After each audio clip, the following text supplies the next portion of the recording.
Hello viewers, आप सभी का संधान आईएएस एकेडमी के प्लेटफॉर्म में स्वागत है। हम लोग पीसेस श्योर प्रोग्राम के अंतर्गत आज वैदिक साहित्य भाग 2 जैसा मैंने कहा था उसकी चर्चा करें, यानी हम लोग वैदिक साहित्य की चर्चा कर रहे हैं। इसका आज भाग 2 हम लोग पढ़ेंगे। मैंने आपको बताया था कि जो वैदिक साहित्य है, वैदिक साहित्य जो है वो एक तरीके से वेद, ब्राह्मण, आरण्यक, वेदांत इनसे मिलकर बना है। तो कल एक संक्षिप्त चर्चा मैंने की थी सबके बारे में, पूरा ओवरऑल मैंने कुछ बताया था आपको। आज मैं उसी के बारे में थोड़ी सी विस्तृत और थोड़ी सी संक्षिप्त दोनों चर्चाएं मैं करूँगा। आप लोगों से निवेदन है कि जिन लोगों ने मेरा चैनल अब तक सब्सक्राइब नहीं किया है वो प्लीज़ करें और लाइक करें, कमेंट करें, शेयर करें, जिससे ये चैनल और भी जो कैंडिडेट हैं, जो इतिहास प्रेमी हैं, खासकर यूपीएससी और यूपीपीसीएस आगामी एग्जामिनेशन, आरपीएससी, पीबीएससी के लिए सिविल सर्विसेज को पूर्णतः ध्यान में रखकर और साथ साथ हायर एजुकेशन को ध्यान में रखकर इस चैनल को निर्मित किया गया है। विषय इतिहास है मेरा, तो मैं इतिहास UGC NET, history optional mains UPSC, BPSC, history optional, GS history के संपूर्ण सिलेबस को कवर करूंगा, तैयार करूंगा, आप लोग का तैयार करवाऊंगा, उस पर आपकी मदद करूंगा, आपकी कॉपी चेक करूंगा, आपकी त्रुटियों को बताऊंगा और आपका मार्ग प्रशस्त करूंगा। तो मुझे भी प्रोत्साहन मिलना चाहिए थोड़ा, ताकि आप मेरे चैनल को सब्सक्राइब करेंगे, शेयर करेंगे तो मुझे भी प्रोत्साहन इससे प्राप्त होगा। तो ज़्यादा समय नष्ट न करते हुए मैं कल की चर्चा को आगे बढ़ाता हूँ। ऋग्वेद पर हम लोग एक थोड़ी सी हम इसका पुनर्वलोकन कर लेते हैं। ऋग्वेद के बारे में कल मैंने आपको बताया था कि ऋग्वेद के जो 10 मंडल हैं, सबसे पहले वेद जो है इसके संबंध में मैंने चर्चा नहीं की थी, क्योंकि है तो थोड़ा सा हम लोग चर्चा करते हैं कि वेद विद धातु से बना है, जिसका अर्थ होता है टू नो, अर्थात जानना। वेद चूंकि सुने अर्थात ईश्वर के द्वारा प्रदत्त वाणी है, इसलिए इसे श्रुति भी कहा जाता है। साथ ही साथ इसे अपौरुषेय भी कहा जाता है। सब मिलाकर ये देववाणी के रूप में मानी जाती है। ऋग्वेद की 5 शाखाएं हैं, जिसमें शाकल शाखा वर्तमान में एक जीवी शाखा है। उत्तर प्रदेश हायर एजुकेशन प्राचीन इतिहास में यह प्रश्न पूछ दिया था कि ऋग्वेद की वर्तमान में जीवी शाखा कौन है। बहुत लोग कंफ्यूजन में आ गए कि भाई ऋग्वेद की जीवी शाखा पूछ लिया, तो शाकल शाखा ही वर्तमान में इसकी जीवी शाखा है। इसकी अन्य शाखाएं हैं, जैसे शाकल है, वाशकल है, अश्वलायन है, शंखायन है, मांडक्य है, इनके बारे में भी चीजें हैं, लेकिन वर्तमान में शाकल शाखा ही क्या है, जीवी शाखा। ऋग्वेद की चर्चा करते हुए मैं थोड़ा सा आपको आर्यों के संदर्भ में भी बताऊंगा। बहुत सारी भ्रांतियां फैली हुई हैं, बहुत सारी चीजें हैं कि आर्य विदेशी थे, बाहर से आए थे। मैंने एक वीडियो देखा था, मैंने एक सज्जन का लेक्चर देखा। उस लेक्चर में मैंने देखा कि उन्होंने बताया कि मैक्स मुलर कहते हैं कि जो सिंधु घाटी सभ्यता है उसको नष्ट आर्यों के द्वारा किया गया। मुझको लगता है कि महोदय मेरे ख्याल से 10-15 साल या पिछले 3-4 साल से या 4 साल से उन्होंने अपने आप को अपडेट नहीं किया। मैं आपको बताना चाहता हूं कि वैदिक आर्य जो है पिछले 2020, 19, 20, 21 तक जो खोदाई हुई राखी गढ़ी से लेकर उत्तर पश्चिम क्षेत्रों में, राजस्थान, हरियाणा, इनमें एक नई बात सामने आई, खासकर राखी गढ़ी में जो खुदाई हुई। और इसका स्रोत मैं आपको बता दूं, the Hindu paper, the Hindu, उसमें स्पष्ट रूप से लिखा गया कि जो वहां पे मानव नरकंकाल काल मिले वो उनमें उनका जो टाइम पीरियड है वो 5000 साल का है। और इस बात से हमारे आर्कियोलॉजिस्ट जो हैं, पुरातत्ववेत्ता, एक मत है कि लगभग 5000 साल पहले किसी भी बाहरी जाति का भारत में आगमन नहीं हुआ। ईरान, इराक, मध्य एशिया, उत्तरी ध्रुव या जो कि है यूरोप, ऐसा किसी भी तरह का कोई माइग्रेशन का प्रमाण नहीं मिलता है। तो ये कहना कि आर्य बाहर से आए थे ये गलत है, ये पूरी की पूरी अवधारणा ही गलत है। इसका प्रमाण मैं आपको साहित्यिक रूप से भी देता हूं, और जो हाल ही में सेमिनार हुए वर्ष 2015-16 में कुशीनगर में एक सेमिनार हुआ था इंडियन काउंसिल हिस्टोरिकल रिसर्च का। मैं इसका खुद एक मेंबर भी हूँ, सक्रिय सदस्य भी हूँ। इंडियन काउंसिल हिस्टोरिकल रिसर्च का एक सेमिनार कुशीनगर में हुआ था। कुशीनगर में वरिष्ठ इतिहासकारों का सम्मेलन था। उन इतिहासकारों में स्वर्गीय प्रोफेसर शिवाजी सिंह, गोरखपुर यूनिवर्सिटी, प्राचीन इतिहास, पुरातत्व एवं संस्कृति विभाग। मेरा भाग्य था कि मुझे उनका लेक्चर सुनने का मौका मिला। सर ने बताया, हालांकि वो स्वर्गीय है, ईश्वर उनकी आत्मा को शांति, उन्होंने जो चीजें बताई वो वाकई आज के समय इतिहासकारों के लिए एक बहुत बड़ी जानकारी रही। उन्होंने मार्ग प्रशस्त किया। ICHR के professor Y Sudarshan Rao, professor Ishwar Vishwakarma, ये वरिष्ठ इतिहासकार और बहुत सारे इतिहासकार, उनका सानिध्य प्राप्त हुआ। वहां पर एक बात प्रोफेसर शिवाजी सिंह ने जब कही, उन्होंने कहा कि आर्य एक भाषा मूलक शब्द है। आर्य विदेशी नहीं थे, भाषा मूलक शब्द, क्योंकि मैंने अभी जस्ट आपको आर्कियोलॉजिकल साइट्स के हिसाब से बताया। हमारे पूर्वांचल में हम लोग अपने बाबा, अपने दादा को आजा बोलते हैं। आजा, ये हमारी भाषा है, हम उनको आजा बोलते हैं। ये आजा कुछ नहीं है, ये है आर्या, ये शब्द है आर्या। हम अपने घर के सबसे बड़े व्यक्ति को आजा बोलते हैं, अपनी दादी को आजा बोलते हैं। ये पूर्वांचल का शब्दावली है। ये बिहार, पूर्वांचल का गोरखपुर से लेकर आसपास का एरिया, अब ये थोड़ा सा और विस्तृत भी है, कुछ पार्ट राजस्थान, कुछ पार्ट मध्य प्रदेश में भी ये चीजें मिलती हैं। तो हम अपने घर के सर्वश्रेष्ठ व्यक्ति को, सबसे बड़े व्यक्ति को आजा बोलते हैं। ये आजा कुछ नहीं है बल्कि आर्या, और जो हमारी दादी है उनको हम लोग आजी बोलते हैं, अर्थात आर्य। ये शब्द है। इसी की व्याख्या उन्होंने की कि ये हमारे घर के सर्वश्रेष्ठ है, बड़े हैं।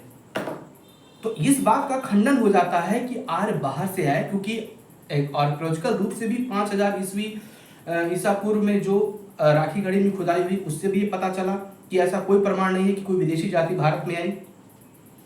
और दूसरी बात, साहित्यिक मूलक शब्द से भी इस बात की पुष्टि होती है कि आर्य बाहर से नहीं आए, बल्कि हम ही आ रहे हैं। वी आर आर्यंस, हम ही आ रहे हैं। ये भाषा मूलक शब्द है, इसके अलावा इसका कोई वो नहीं है। तो झूठ में बलंडर फैलाने का, झूठ में वंडर का कि आर्य आए तो उन्होंने सिंधु सभ्यता नष्ट कर दी। विद्वान ने कहा कि भैया आर्य आए तो उन्होंने, मैक्स मुलर कहते हैं कि आर्य जब आए तो उन्होंने वैदिक सभ्यता को लेकर आए तो उन्होंने सिंधु घाटी सभ्यता को नष्ट कर दिया। सोचना चाहिए, सिंधु घाटी सभ्यता का विलोपन 1750 बीसी में हो गया था। 1750 बीसी में सिंधु घाटी सभ्यता नष्ट हो चुकी थी। और फिर मैं आपको बता दूं, यहां पर भी लोग गफलत में जाते हैं, यहां पर भी लोग अज्ञानता में जाते हैं। सिंधु घाटी सभ्यता क्या एक बैग नष्ट हो गई? नहीं, गलत है, यहां भी गलत है। सिंधु घाटी सभ्यता का केवल और केवल शहरी स्वरूप ही नष्ट हुआ था। सिंधु घाटी सभ्यता का की जो ग्रामीण संस्कृति थी वो बाद के समय तक जीवित रही। हरियाणा, राजस्थान, गुजरात, बाद में जो पुरातत्ववेत्ताओं ने जो खुदाई की, जो उससे विश्लेषण प्राप्त किया, उसको उनसे मालूम चला कि इसमें सार्थकता रही।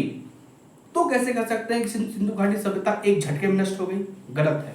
ये पूरा का पूरा सिस्टम बात ही गलत है कि सिंधु घाटी सभ्यता एक झटके में नष्ट हो गई। केवल उसका शहरी स्वरूप ही नष्ट हुआ, उसकी ग्रामीण संस्कृति बाद तक जीवित रही। इसका प्रमाण मिलता है गुजरात, हरियाणा, राजस्थान में जो खुदाई हुई उसमें इसके प्रमाण मिलते हैं।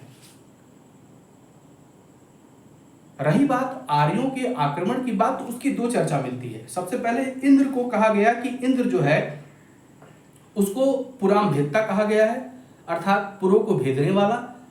और चूंकि ये लोग पुर में रहते थे, हड़प्पावासी, इसलिए इंद्र ने जो की है ये क्या नाम है, इनके दुर्गों को तोड़ दिया, तो वो जो की है मारे गए।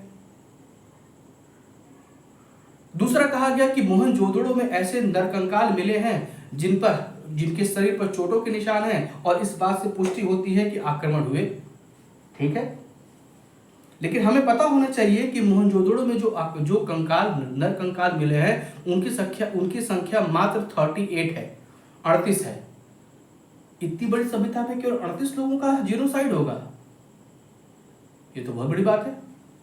कि 1,66,000 वर्ग किलोमीटर से ऊपर की कोई सभ्यता हो और उसमें केवल 38 लोगों के मरने पर हम कहते हैं कि यहाँ पे जीनोसाइड हो गया।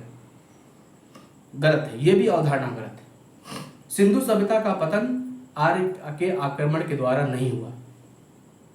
सिंधु सभ्यता का पतन 1750 बीसी में हुआ, जबकि वैदिक सभ्यता 1500 बीसी, अब तक जो प्रमाण मिले हैं वो 1500 बीसी के आसपास के हैं।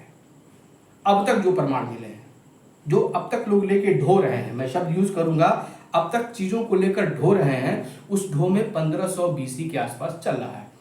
250 साल का अंतर है, 1-2 साल का नहीं, 250 साल का अंतर है कि ऋग वैदिक सभ्यता या वैदिक आर्यों, और वैदिक आर्यों को लोहे की जानकारी थी। 1000 बीसी में लोहा अस्तित्व में आ गया था। अब तो जो नई खुदाई हो रही है उसमें यह बात मिलती है, जैसे सोनभद्र से, झूसी से। यहां पे लोहे की जो आयु है, जो एज आयु 1500 बीसी के पहले की जा रही है। इसलिए पुरातत्ववेत्ता और प्राचीन इतिहास के आविष्कार हैं, वो इन चीजों को फिर से चीजों को समझ रहे हैं। अगर आर्यों ने वैदिक सभ्यता को आर्यों ने यदि सिंधु घाटी सभ्यता को नष्ट किया होता तो उनको तो लोहे की जानकारी थी, तो ऐसा तो रथ या लोहे के हथियार या इस तरह का कोई ना कोई चीज तो वहां पे मिलना चाहिए था, लेकिन ऐसा तो कुछ नहीं मिलता। ये पूर्णतः बकवास है, ये अनर्गल प्रलाप है इतिहास को भ्रमित करने का। ये तो मैंने आपको अभी तक का बताया कि अभी तक ये चीजें हैं। अभी हाल ही में एक शोध हुआ, हाल ही में एक चीज मालूम चली है, सूर्य ग्रहण का प्रमाण ऋग्वैदिक काल के 5वें मंडल में मिलता है। ऋग्वैदिक काल का 5वां मंडल सूक्त और मंत्र, ये है मंडल, 5वां मंडल है। 5वें मंडल में, ऋग्वेद के 5वें मंडल में हमें माया सभ्यता से पहले का हमें प्रमाण मिलता है कि सूर्य ग्रहण हुआ, और ये प्रमाण जो मिला है ये 4202 ईस्वी ईसा पूर्व का है।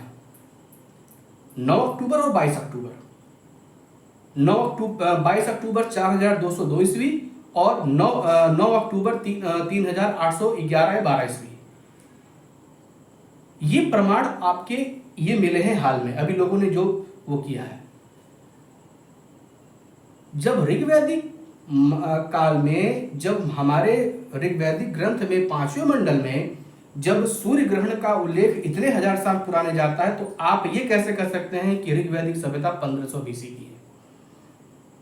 इसका मतलब ये कि सभ्यता बहुत पुरानी है, लगभग 6000 साल पहले की पुरानी है।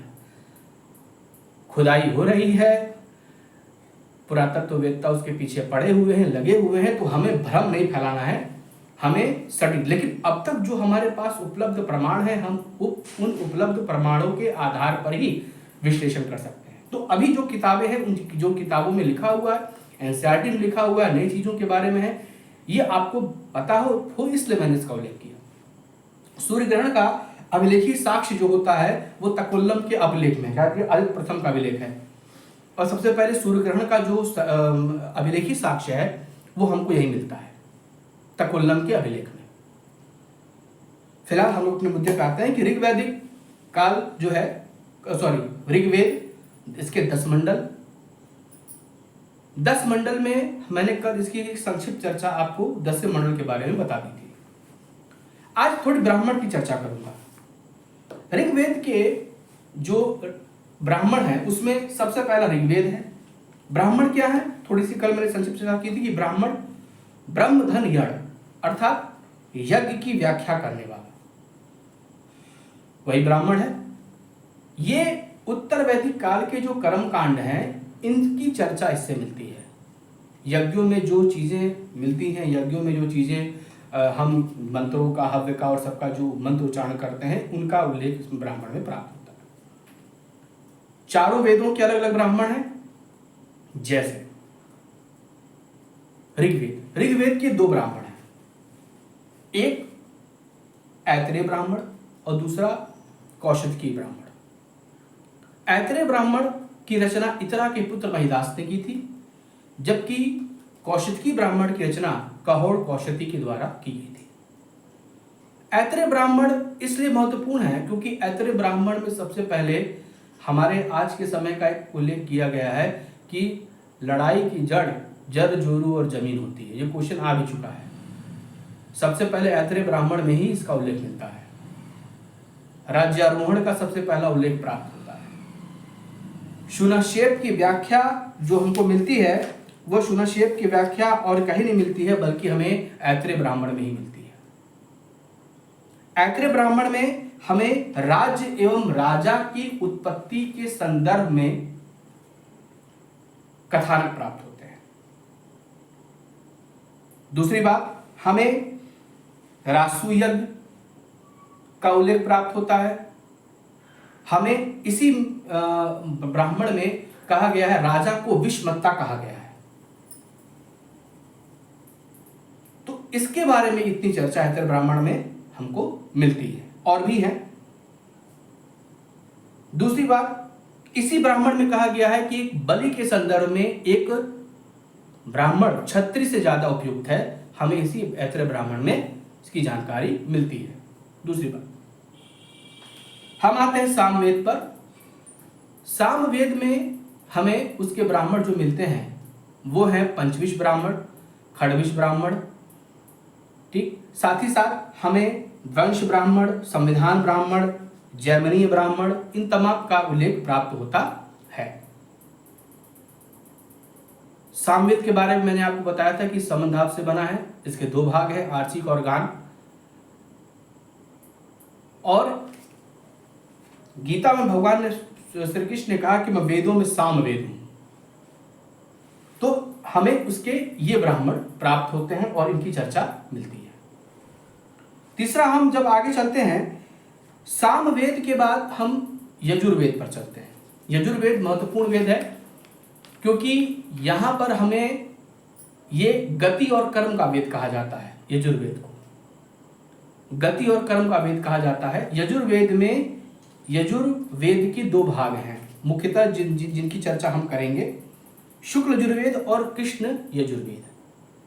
शुक्ल यजुर्वेद के दो भाग आते हैं, कण्व और मध्यन्धन, जबकि कृष्ण यजुर्वेद के काठक, कपिष्ठल, मैत्री और तैतरी, ये चार पार्ट आते हैं।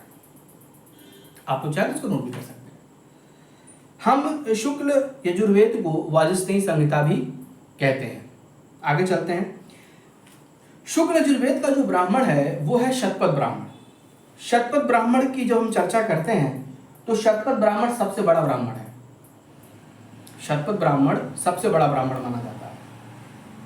दूसरी बात, यह सबसे प्राचीन भी माना जाता है और याज्ञवल्क ऋषि को शतपथ ब्राह्मण का रचयिता माना जाता है। आपको बताएं, शतपथ ब्राह्मण में सबसे पहले जल प्लावन की कथा का उल्लेख प्राप्त होता है। शतपथ ब्राह्मण में क्षत्रिय को ब्राह्मण से श्रेष्ठ बताया गया है।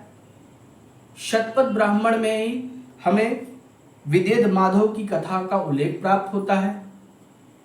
शतपथ ब्राह्मण में ही हमें कृषि से संबंधित जो कर्म है उनकी जानकारी प्राप्त होती है। ये हमें शतपथ ब्राह्मण से प्राप्त होता है। साथ ही साथ शतपथ ब्राह्मण में उत्तर वैदिक काल के संदर्भ में चारों वर्णों के लिए अलग अलग टीलों का उल्लेख प्राप्त होता है। शतपथ ब्राह्मण में ही स्त्री को अर्धांगिनी कहा गया है। तो ये आपके शतपथ ब्राह्मण में मिलते हैं। आगे चल देंगे तो हम अरण्य मिस होता है जंगल और यज्ञ मिस होता है ज्ञान। तो जंगल में वहां के वातावरण से संबंधित रहस्यवादी ज्ञान को हम इसमें संबंधित मानते हैं। अब अथर्ववेद का केवल एक ब्राह्मण है, वो है गोपद ब्राह्मण। त्रिदेव की चर्चा हमें गोपद ब्राह्मण से मिलती है।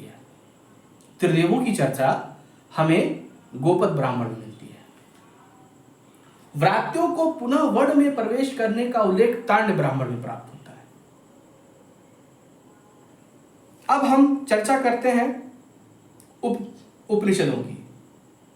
इसके लिए हम अलग से एक वो बनाएंगे, तब हम उपनिषदों के विषय में आपको बताएंगे। इसके लिए बहुत बहुत धन्यवाद।